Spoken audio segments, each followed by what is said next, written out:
Hello everyone and welcome back to the channel. And today we're going to be doing another presidential election prediction between President Joe Biden and former President Donald Trump. I made a prediction at the beginning of last month, but a lot has happened since the beginning of August, including Donald Trump being arrested and having his mugshot taken. So naturally, I do believe things have changed. Before I start, I'd like to say if you like my content, like the video and subscribe to the channel and turn on the notification bell so you know when we upload, and also comment and tell me what you agree with or disagree with. And with that said, let's get into it.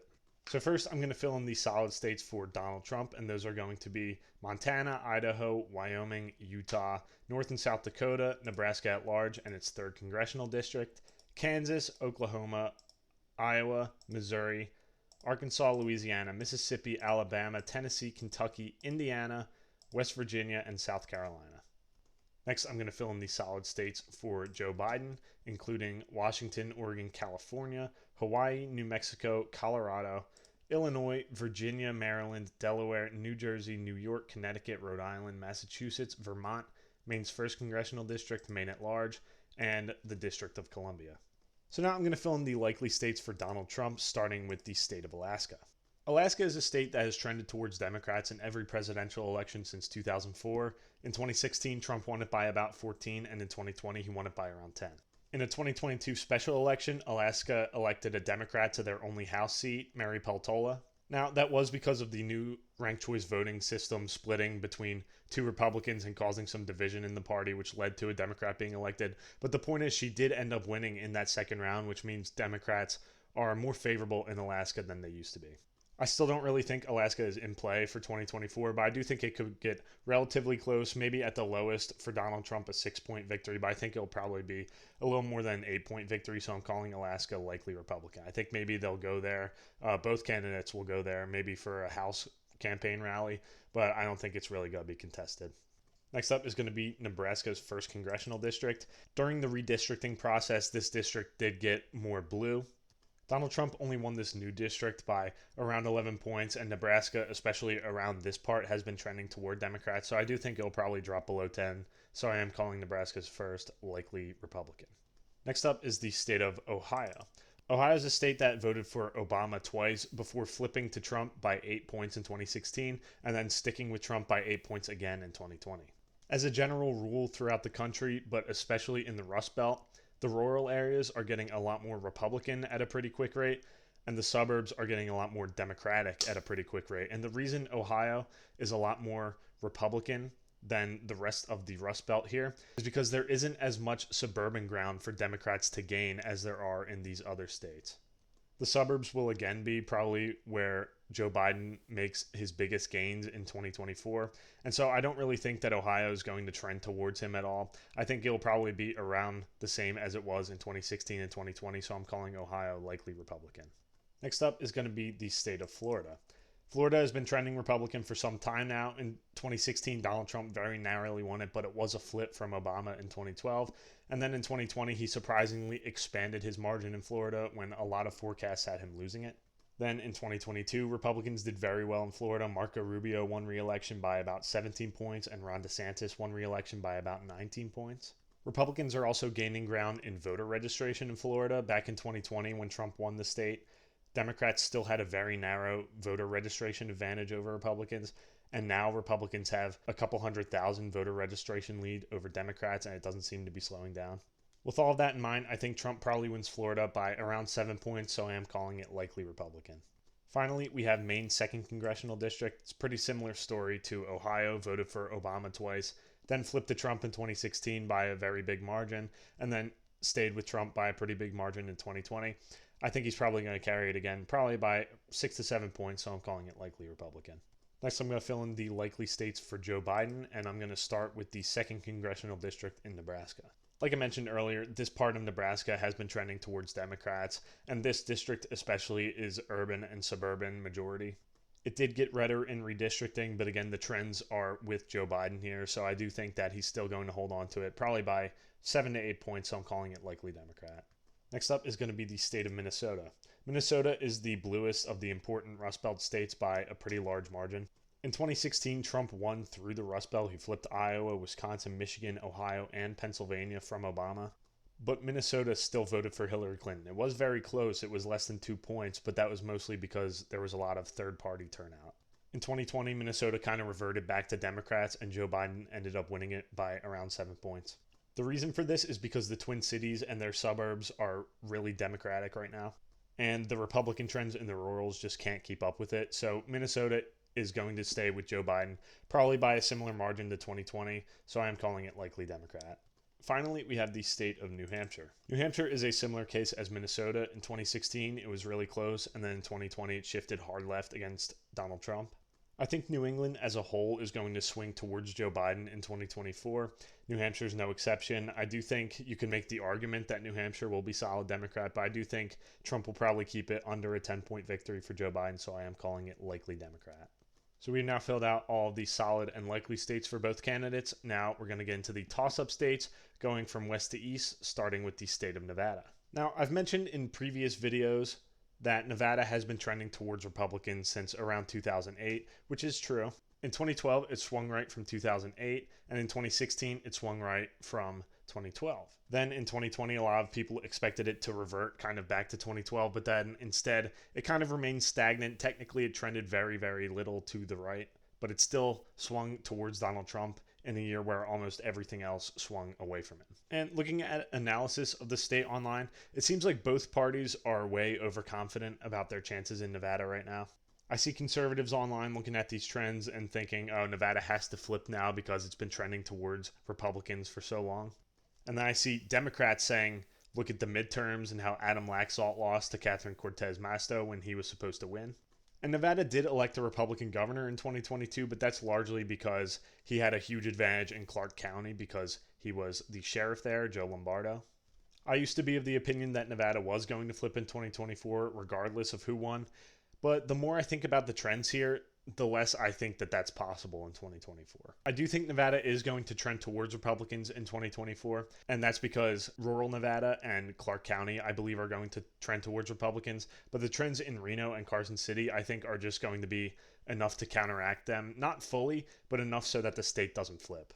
With all that in mind, I'm calling Nevada tilt Democrat. Next up is going to be the state of Arizona. Of course, Joe Biden flipped this state from Donald Trump in 2020. Arizona hadn't voted for a Democrat since 1996, but then it voted for Joe Biden in 2020. The reason for these trends, as is the case with most of the rest of the country, is because of the suburbs. Joe Biden was able to flip Maricopa County, which is the home of Phoenix and its suburbs, in 2020. He flipped it by a couple points, thus allowing him to carry the state by less than half a percentage point. Then in 2022, Republicans got swept in most of the major statewide races in Arizona when they were expected to win a lot of them.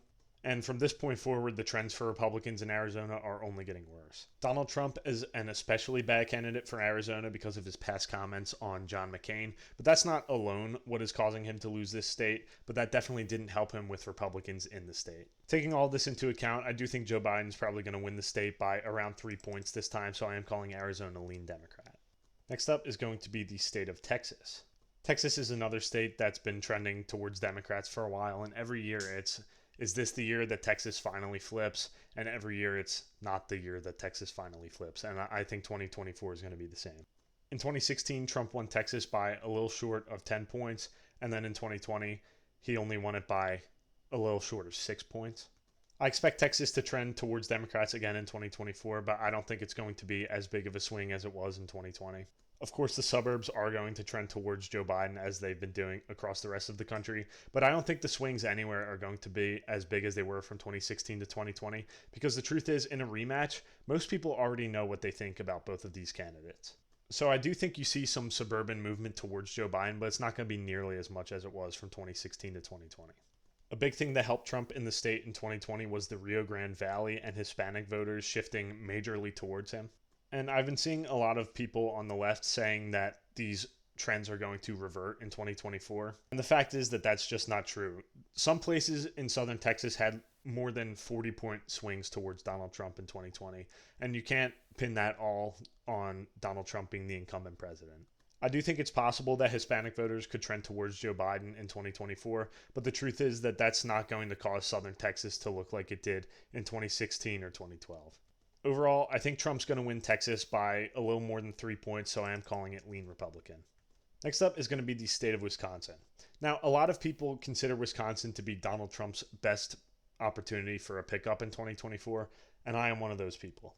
The reason people see Wisconsin as Donald Trump's best opportunity for a pickup and not something like Michigan or Pennsylvania is because there's a lot more room for Republicans to grow in the rural areas of Wisconsin, especially in the drift list area, which is in southwest Wisconsin. Now, the saving grace for Joe Biden in the state of Wisconsin is, of course, the suburbs, especially the WOW counties.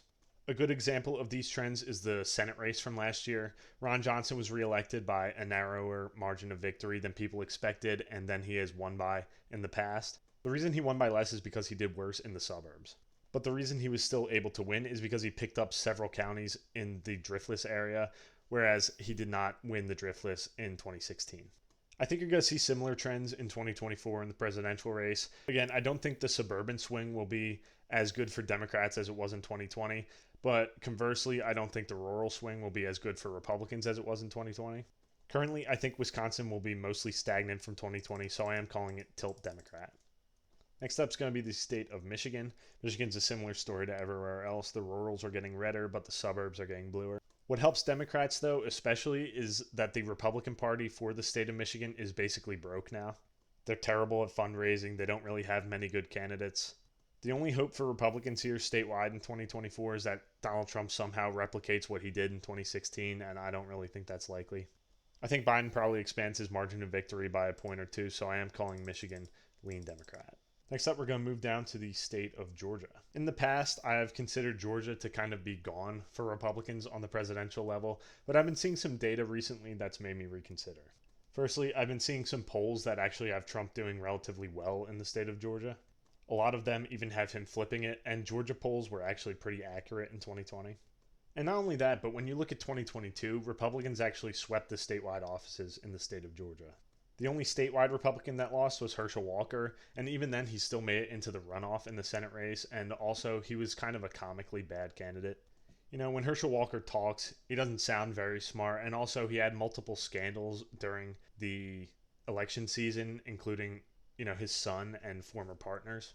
And he was also facing an incumbent Democrat, and despite all of these factors, he still only lost by about 2 points. Now, on the flip side, there are things that do not favor Republicans in Georgia, especially the demographics. In Atlanta, there's a growing population of black voters, which obviously favor Democrats. And of course, Atlanta's suburbs, just like the suburbs in the rest of the country, are trending towards Democrats. This is also a state that Trump already lost, so he is going to have to put in extra effort to win it back. Not to mention that Trump already has his own scandals now with all of his indictments. And I've seen people make the argument that these indictments will actually help him because people will see it as a political witch hunt, but I disagree with that. Overall, I think the playing field is pretty even in Georgia, but I do think Joe Biden is narrowly going to hang on, so I am calling it tilt Democrat. Next up is going to be the state of North Carolina.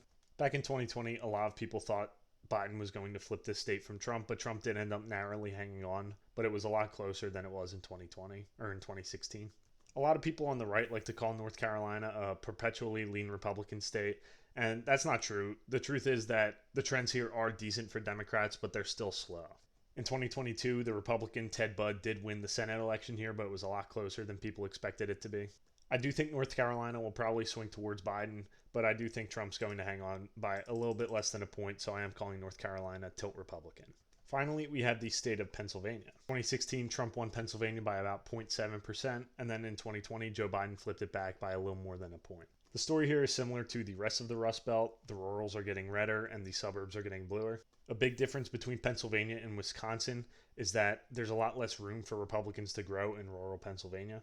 Not only that, but Republicans are being hurt by the population loss in Pennsylvania. Usually when you see a state shrinking, that actually tends to help Republicans, but in Pennsylvania, I think it's hurting them. The reason for that is because Western Pennsylvania is the part of Pennsylvania that's losing population the fastest, and Western Pennsylvania is a lot more favorable to Republicans than Eastern Pennsylvania. I do still think Trump has a unique appeal in Pennsylvania that other candidates don't have. He still was the only Republican to win the state on the presidential level since the 1980s. Overall, Pennsylvania will be close, but I do think Joe Biden is still going to win it by a pretty narrow margin, so I am calling it tilt Democrat. With all the states filled out, I have Joe Biden winning a second term with 303 electoral votes to Donald Trump's 235. Now, a lot of people watching this are probably going to be wondering, Why do I have Joe Biden winning when Donald Trump is leading most polls right now, or is at least within the margin of error? The reason for that is because polls this far out don't really matter all that much because there's a lot of undecided voters. And I currently think that Donald Trump is going to struggle with undecided voters because of all of these indictments that he has. I mentioned earlier that a lot of people on the right seem to think that this is going to help Trump because they want independents to think that this is going to be some sort of partisan witch hunt against Trump.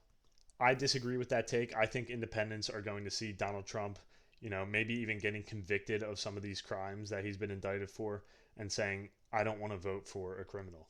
The reason that this election is still going to be close despite all of that is because Joe Biden is a lot less popular than he was in 2020. In 2020, he had close to a 60% favorability rate, and now he only has about a 30 something to 40 something approval rating. That's why I think this election is largely going to have lower voter turnout than 2020, but I do think the independents that are going to turn out are probably going to break for Biden. So, despite all of the polls showing Donald Trump within striking distance or even winning, I do think the independents, when they show up, start showing up to the polls and start actually voting, I think they're going to break for Biden. But with all that said, thank you guys so much for watching this video. If you like the content on my channel, subscribe to the channel, hit the notification bell so you know when we upload, and leave a like on the video. And also leave a comment, let me know what you disagree with in my prediction and what you agree with. Thank you all so much for watching, and have a great day.